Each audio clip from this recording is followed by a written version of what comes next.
Well, welcome to this episode of The Authentic Advisor, which discusses and debates the hot topics impacting business advisors globally. My name's James Mason. It's great to be joined today by Jason Langford-Brown, an independent advisor from the firm Lucid, based in Birmingham, UK, to discuss the notion of culture eating strategy for breakfast, which is obviously the famous quote attributed to well-known consultant and author Peter Drucker. But we're here today to talk about, is it a myth or is it reality? So thank you for joining me, Jason. Pleasure, James. Great to be here. Yeah, no, thanks for making the time to chat all this through today. I do like, before we get into all the guts of this, which I think is going to be a really interesting discussion, to pick your brains, because I know you work with such a diverse range of businesses. I like to start off by getting a bit of a background to Lucid itself and also your journey to where you are today as an independent advisor. Sure, I'll give you the short version. I'm not sure. Yeah, we're on the clock. Yeah, absolutely. I suppose the summary is I'm not a career consultant. I spent 25 years in industry. My profession was sales and marketing, but I ended up at a fairly young age, actually, in C-suite leadership positions in a range of businesses. And I suppose the things that probably are relevant for today is I think I was quite fortunate. I was in leadership young, but I also worked for some organisations that gave me exposure to some fantastic leadership development, including some stuff we did in the army, actually, which I still keep a connection with today, which was great. And so, you know, being a leader, the notion of culture, you know, and growing businesses was just very much what I did. It was probably my specialism. My specialism was transformation, growth, scale up in my career, which I suppose then just leads into Lucid, which fundamentally is a business improvement practice. So everything we do is focused around organizational teams and leadership, next level performance. That's probably the easy way to summarize what we do today. Yeah, great. And that's why I thought you're really well placed to talk about. I know you present on culture a lot and work with so many, again, a diversity of leaders. So I guess getting straight into it, the question off the bat is culture, from your experience, a bigger contributor to success than a winning strategy, as the phrase suggests? Yeah, I'm going to give a consultant answer now and say it depends, but it's. I think it is. I think the first thing is a contributor, and I think why I say that is culture isn't a choice. Culture happens. I think most organisations have their culture accidentally. It's just, you know, a consequence of the people that happen to be there. And I think that's a really important thing for business leaders to really get their head around. I think then about whether it's a bigger contributor really depends how you measure success, if I'm really honest. I mean, I love culture and I'm a coach and psychologist, so I do a lot of stuff around people and culture. But, you know, if I'm really honest, I see some businesses with really toxic cultures that, from a business perspective, are highly, highly successful.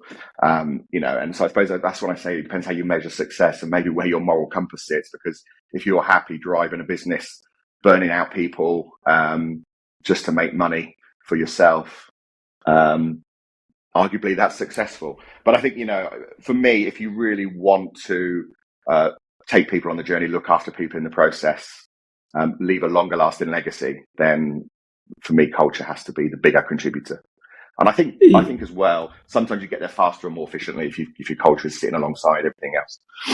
Yeah, and building on that, it's very much a long-term, short-term thing from my perspective as well. You tend to see, you know, if you're playing the long game, certainly you can't get there without a really strong culture that's driving high performance.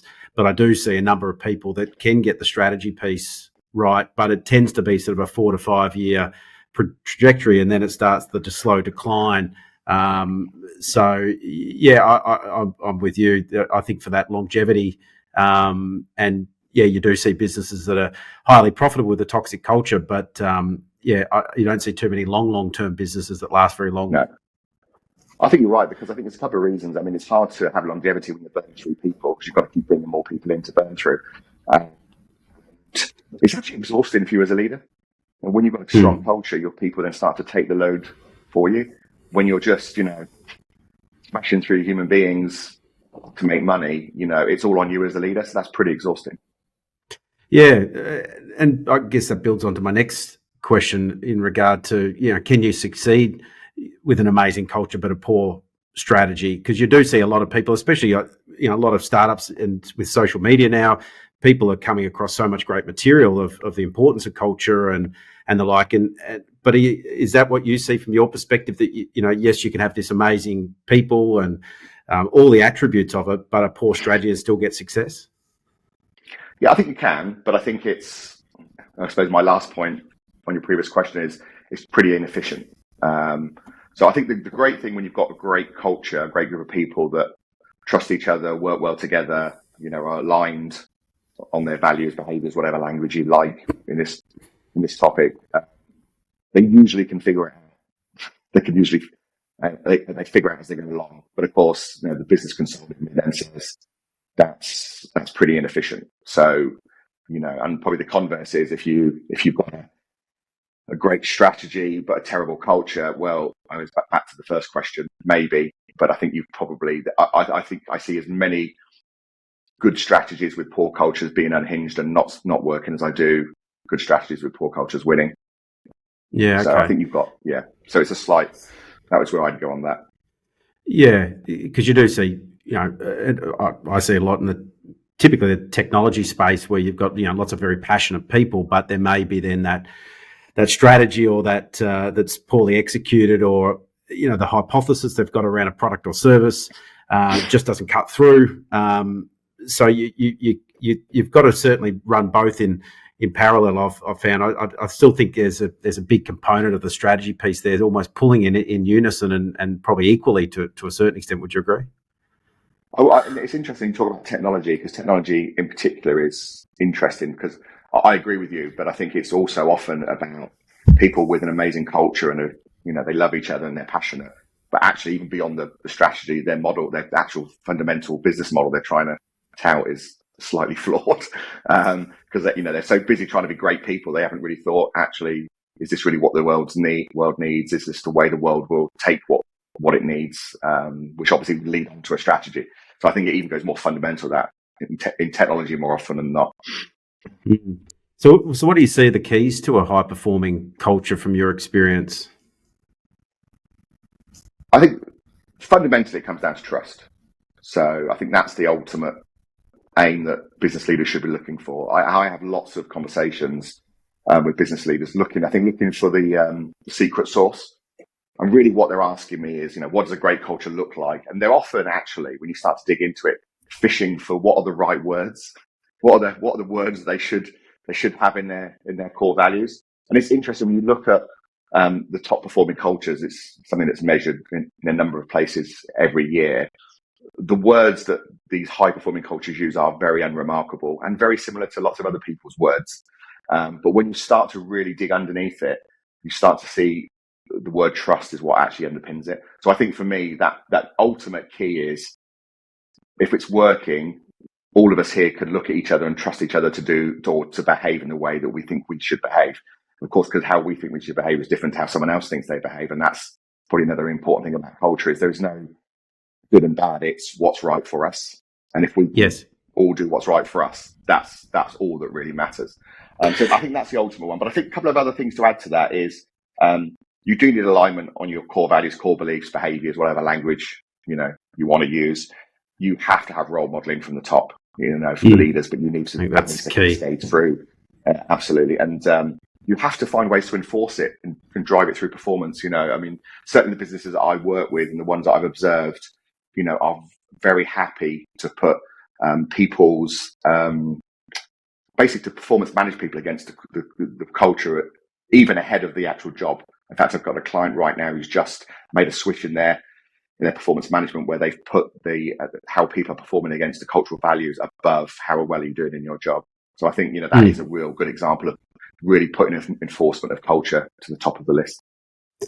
Yeah, it's a great list, and I think you to have a high performing culture, you've got to have a high performing business as well. And I think that's sounds logical, but you just see people overlooking a lot of that, and I think it leads to toxicity, if that's the right word, across a lot of businesses, that they've again sort of been strayed into some of these other areas without focusing on some of those areas that because I think through performance you've got continuous improvement, you've got to innovate, you've got to have focus, escalating good leaders to the top. rather than too much politics. And so I think performance is often overlooked in some of those areas that, from my experience, can lead to toxic environments if they don't have a lens on that as well. I tell you, James, I think you're 100% right. I think culture at the moment is fashionable. And the trouble with the fashionable things is people then think it's the silver bullet.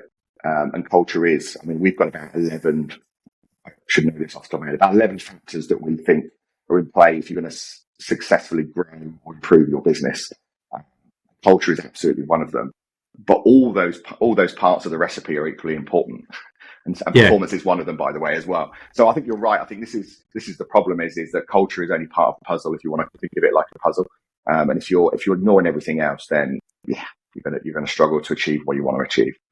Yeah, and without the other elements, you're not going to smooth it over with a weekend away at some retreat or something like that. And that's why we've got a great model in Mindshot where you look at the structure and then the waste, as you know, and then look at the beliefs or culture of the business. And it really stresses that need to get the right structure and the resource in place, drive out the inefficiency. So you've got the high performance, and then you can start to actually have a high performing culture. But I think it prioritises that quite nicely. It does, and I think you said earlier about time. I mean, you can make inroads on your culture quite quickly, but the reality is you're talking about a 3 to 5 year journey to really embed a high-performing culture that's going to stick. And I think you're right. If you don't get that structural and that process waste part right in advance, people just become disillusioned and go, why am I putting the time and effort into aligning to this great culture when we can't even sort our crap out? Yeah. No, so true.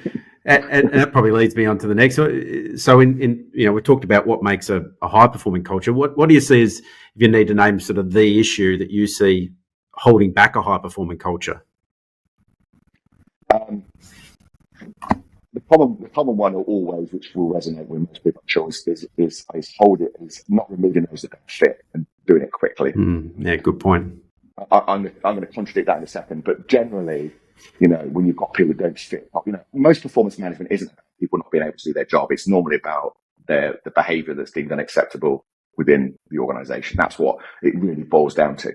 And the problem when you leave those people in is it's like a cancer on the inside. They just eat you from the inside out. They disrupt people. Everyone that does fit and is getting on with their job in the right way is questioning why that person is still here. So then they start to question the leadership. So there's a whole bunch of problems with just holding on to those people that don't fit. I think the other thing I'd say on that is that need for focus, direction and accountability, which you kind of just touched on and I mentioned before, is that you still need accountability to the culture, but it needs to be tied up with some focus and directions to where we're going and what we're trying to achieve. Otherwise, we're just turning up here to be a great group of people, but to do what? People need purpose. So they're for me are the biggest barriers. And driven by strong leadership. And you do need strong leadership, absolutely. All of that requires strong leadership. And so if a business wants to head down this pathway, they've sat back and said, look, our culture's not too bad, but over the coming years, we really want to make some headroads on this. Where do you typically start when a business says, yep, we want to work on that? What's the first steps you take with a business? I think just something you just said there is interesting. Even if your culture's okay, businesses that really understand culture understand it's something to be managed, but also to be evolved. So I think the first question to ask yourself is our culture still fit for purpose, not just for today, but for where we're headed in the next 3 to 5 years? So that's a question that I would definitely be asking myself. I then think you need to look at your mindset because it is a 3 to 5 year journey. So as you said, I think a lot of leaders just go, it's just too hard. There's easier things for me to work on. So get your mindset right to say it is a long game, but it is worth it if you want longevity and sustainability. And then I think there's a bit of time, and actually, James, I'm going to give you credit for this. Just taking a bit of time to really understand where really are you now culturally. And you had a speaker last year in Australia, and apologies, I forgot his name. Was it Michael? Michael Henderson.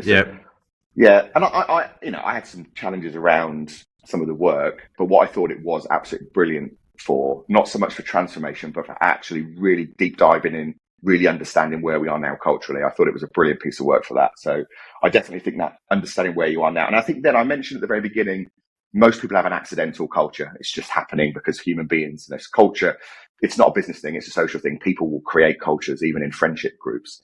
So I think being able then to really, it's probably linked to what you need for the future. What is the aspirational culture you need and want for your organization? So setting that very clearly, and whether you do it into core values or core beliefs, you should cascade it into behaviors and standards and all that good stuff that we haven't got time to talk about here today. That needs to be done by the leader. And then I think the next one, which I think is where leaders really struggle, you've got to hand it over. So you've got to, once you've set the foundation, if you like, you've got to give it to your people and say, almost, this is the foundation. Now you need to decide and bring to life how this happens day in, day out in your teams, in your department, because it will be different even across an organization. And be really comfortable that as long as they don't move away from alignment, from the core, that they should be allowed to do that however they like. And I've just done this exercise with a huge organization here in the UK. Great job across all the leadership of the organization. It's about a 1,200 people organization as well. And what they've done is reset the core beliefs, and they've set a leadership standard for themselves as leaders. They now need to pass that into the individual teams for them to create their own. They want to create charters around the organization, which is fine. And already I've got the directors jumping in going, oh, but we want to basically, drive. And like, no, you don't. Let the people in that village over there decide for themselves how they live out. As long as they don't stop living out your core beliefs, it doesn't matter. So that handing over piece is highly critical, because if they never own it, then don't be surprised when they don't live it. No. But would you agree that the leaders and owners need to be the ones setting the tone of that? Because I've seen some businesses, they're trying to do that collectively. And I think you can sometimes dilute the authenticity. And as you said, some of it's accidental, but some of the leaders and owners I've come across have got a bit of a blind spot because they're just doing what they do naturally. So to actually have somebody that can tease that out as to what is that sort of brilliance and what makes them unique is often needs a bit of outside assistance. But those leaders and owners should be probably the ones to be setting that tone, and then obviously, I guess, bringing it to life through the broader team. Is that typically your approach, or? Yeah, let me make sure that I'm being really clear. There's absolutely no place for getting your workforce to decide what your culture is. No place for that. It's nonsense. The leadership, ownership of the business ultimately set it because it's their business and what they believe will play out, full stop. So I agree with you. They have to set the tone. They have to set the foundation. What I'm then saying, though, is you then need to allow people to sort of play that out day to day in their own way, but with a massive but they cannot veer away from that core foundation that's been set by the leadership. Yes. How you cascade culture through into ultimately, this is what we do. This is how we behave every day. Away from those 6 core values on the wall in the reception that don't mean anything. That's right. Which more permission to play. Honesty, integrity, the things we should all be doing for granted. Yeah, no, see that too often. And I think you also find if the team are defining it, you can often find the leadership can almost sabotage that either directly or indirectly, and that causes even more of a toxic culture, because then you've got some people saying, well, we really want to drive this forward, and they're not living the culture and the values. And round and round we go with high churn rates and all the other things. What do you find also? We touched on it briefly then. Just you do see people that fall into that, I guess, rut of just saying, this is our culture, these are our values, and it all sounds a bit cliche and all sounds like. I mean, do you really challenge them now to really tease out that gold that makes them unique? Because, as I said, I think I find a lot of people have some blind spots in that area. Yeah, it's really easy, because I had a leadership team last week over here in the UK together, and they've got a really good set of values. And actually, they've got a pretty good culture. I think it needs some work, because I think it's not been developed enough. But I just asked one question and just said, what did I say? I remember exactly the language, but essentially what I said was, all I want to know is, these are your core values, and they're very passionate about them at the leadership level. Do people behave aligned to those values? That all the people behave aligned to those values every minute of every day here in your business? Because that is the only measure. And they kind of fluffed around. They went, no, answer the question. They went, well, no, really, sometimes some people, there's the point. So already it's busted. It's like, because the whole point of those core values is it should ultimately direct everybody's behavior. Decision-making and behaviors. And everything. Yeah. Yeah. So what you end up with is there's some really polished stuff, usually created by a marketing company that is completely meaningless. It's not actually directing behavior on the floor of the business, which is really what it's all about. Yes. And that probably leads me into the next question of, again, with quite a self-aware group of, again, through social channels, people being very well read, conferences, a lot of people, the things we've been talking about, people are pretty self-aware of that they're the elements of a high-performing culture. But one thing I'm interested in your opinion on is this notion of people almost trying to be too perfect. Then they've got this perfectly curated culture. I tend to find some of the really high-performing businesses I see, they're not all that perfect, and they're actually embracing some of the imperfections and the way they come at things, which are just different. They're not following those traditional lines and just go, hey, we're a bit different and that's okay. Is that something you try and get them to embrace as well? Because I do think there's some people that are a bit guilty of just trying to be all things to all people and therefore being a little bit average. Yeah, totally. I mean, it's whenever you look at any truly high-performing culture, you're right, it's ultimately unique, although the words are probably not unique, but how they play them out, they are very clear about what those words mean for them. They don't stick to the rules of only having 3 or 5 core values so everyone remembers them. Often they've got 13 or 8 or 26. Often people can't repeat them, but they can they can talk for hours about the behaviors they have to follow, which if you pin it back, actually leads straight back to what those core values they can remember were. So you're right, it's often quite messy because it's real. And what you will see when you go in those places is when somebody steps away from the accepted behavior, anybody in the business will call it out. They're not waiting for leaders. The junior in the office will go, hey, that's not how we do things. Like you would in a friendship group. Like if you're in the pub with your mates and somebody said something that as a group just wasn't acceptable to you, anybody would just say, oh, hold on, that's not how we do things in this group. So it's the same. It is a people thing. Exactly, and we find it in here. Just decision making becomes a lot easier because people all know it almost run through a filter from a culture of values perspective, and that just spits out. And I think you end up moving quicker, innovating quicker, and all the decision making, the right, the wrongs, pathways, strategies, runs through that filter before you're putting it forward. And it's not a formal process. It's just you can see people making decisions with that as an organic filter on things, which I think certainly helps us. We covered a lot of ground, and to bring it all together is probably to go back to where we started to give you final thoughts on. We started off with this statement. Again, I don't know whether it's actually. I think it's attributed to Peter Drucker. Whether it actually was or not, I'm not sure. But we'll just roll with it as every good advisor does. This whole notion, culture eats strategy for breakfast. What's your final view on myth or reality? Yeah, I think when you watch everything through, I think it is reality. But I think you have to say, if you really want to be highly successful, you need that. Yes. If I had to choose, I'd go with culture, but I would really personally, I'd really struggle just to go with that. So I think for me, it is definitely the most important. But if you can put good strategy alongside it, I think then you're really, really flying. Yeah, no, I'd back that up as well. I think they're pretty level pegging, but I think culture wins out a little bit more, but I don't think one works without the other. So, No, I think, many thanks for making the time today. I know you're super busy and traveling all over the world. So I think we've covered lots of practical tips, leaders, advisors, everybody can take back into their own businesses, their customers, suppliers and the like. So Jason, thanks again for sharing your thoughts today.